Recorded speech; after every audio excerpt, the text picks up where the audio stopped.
What's kind of funny is like a lot of creators are talking about stuff regarding the Justin Baldoni and Blake Lively case, topics that I had already talked about 3 weeks ago. I think that's kind of interesting. And then I get tagged, did you see this? Did you see this? And I'm like, I already talked about it. I've already made a video about it days ago. Number one. Number two, Candace Owens is still trying to shift this narrative that Ryan Reynolds is 100% behind the theft and hijacking of Justin Baldoni's movie and trying to absolve Blake Lively and trying to paint her as his victim when in actuality it's not. For example, I saw her timeline. I reviewed it. Deadpool and It Ends With Us was filming at the same time. Wardrobe happens before production, right? So in Justin Baldoni's lawsuit, Blake Lively completely changed the wardrobe. That had nothing to do with Ryan Reynolds. Ryan Reynolds was either in Canada, Atlanta, or wherever the hell filming Deadpool. That was 100% Blake Lively. It seems like everybody missed this detail in regards to, yes, Blake Lively didn't want to meet with the intimacy coordinator, but in May of 2023, Wayfair Productions had to send multiple emails to Blake Lively like, hey, we need a copy of your nudity rider. So I've seen a couple of creators mention the fact that she didn't want to sign her employment contract. Not only did she not want to sign her employment contract, she didn't even want to sign the nudity rider because they kept asking for it. Hey, we need your nudity rider. So I thought it was kind of odd that in the November 2023 and the January 2024 demand memo that they're like, you will submit a nudity rider per SAG-AFTRA guidelines. And I'm like, dude, they sent you a copy of the nudity rider to review and approve in May. On top of that, there were no intimacy scenes shot prior to November. Where I do agree with Candace Owens is between December of 2022 and I want to say June, July of 2023, the relationship between Justin Baldoni and Blake Lively was very good. Because one thing I do know is when actors have to fall in love on set, they gotta build some type of chemistry. I think the chemistry was there in the very beginning, hence the comment on his Instagram when he's doing squats, as well as, all the other shit. But when Ryan Reynolds came home due to the SAG strike, something shifted, something changed. And here's another piece of the puzzle for my tribe, because the only people who are caught up with me in regards to this story and have been paying attention to my videos are my people, are my tribe, because they're not asking me questions in regards to content I've already made. But here's a piece of the puzzle that was brought to my attention yesterday.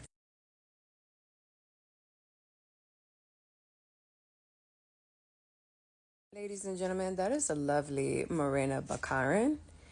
That is Deadpool's love interest, which made me think about the chemistry was way off when I saw Deadpool 3, right? Because she is the pivotal reason why Wade Wilson became Deadpool in the first place. And I was like, Jesus Christ, y'all about to have me watch part 1, 2, and 3 all over again? And then it was brought up to my attention yesterday, why was she iced out? Completely. I did not see her do any press run at all. But then again, I wasn't paying attention to the Deadpool press run. But she was iced out the same way Justin Baldoni was iced out. And so I started kind of digging and listening to what she's saying. She's a very good actress and she's extremely professional. And the way she speaks very highly of Ryan Reynolds is like, okay, let me pay attention to her body language. Her body language is going to kind of give it away. And so everything from there is just speculation. But I think that there was some issues between Deadpool 2 and Deadpool 3. Because if you remember Deadpool Part 1, they were hot and heavy. And then there was a interview that Blake Lively was given while she was pregnant where she had a problem with her husband doing these scenes with Morena. And then I was like, well, okay, if 1+1 is 2, let's go ahead and connect the dots. Then y'all tagged me where it was said that Ryan Reynolds took complete control over the Deadpool franchise, which makes a whole lot of sense on why Morena was killed off in part 2 because of Blake, right? Because mind you, Blake is extremely insecure. So Morena's role in the movie is limited. Then, okay, she was brought back to life because of the whole time jump and time loop. But if you look at Deadpool Part 1 versus Deadpool Part 3, he was deeply in love with her. In Part 2, they're like, we're going to go ahead and make a baby. Then all of a sudden, in Part 3, it's very icy.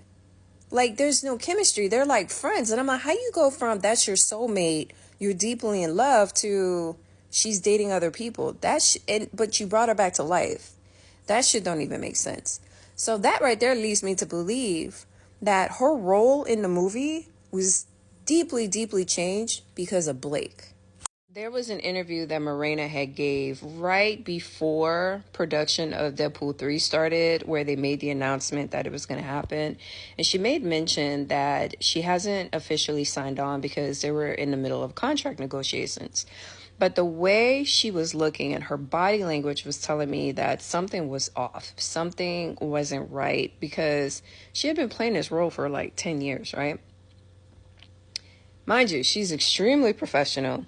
And she was given the same response that Justin Baldoni was given about Blake.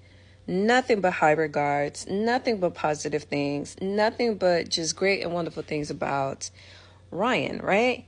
But the eyes, the body language, and what she was saying was not matching. Every time the interviewer would bring up Ryan, she would always look down. She was constantly looking down. And that's usually a key indicator that you're trying to make up some shit versus what actually happened, right? But I'm not going to speculate. All I know is I'm going off of my gut, my intuition, and my observation that there was a problem before pre-production even started, right? Just don't know what. She's not going to disclose it because she's too much of a professional. While Candace Owens is trying to, shift this narrative that Blake Lively is the victim in all of this, I think that they are equal partners, because the way you do not hear Ryan Reynolds speak of Morena, it screams Blake's jealousy all over it. But tell me what you think.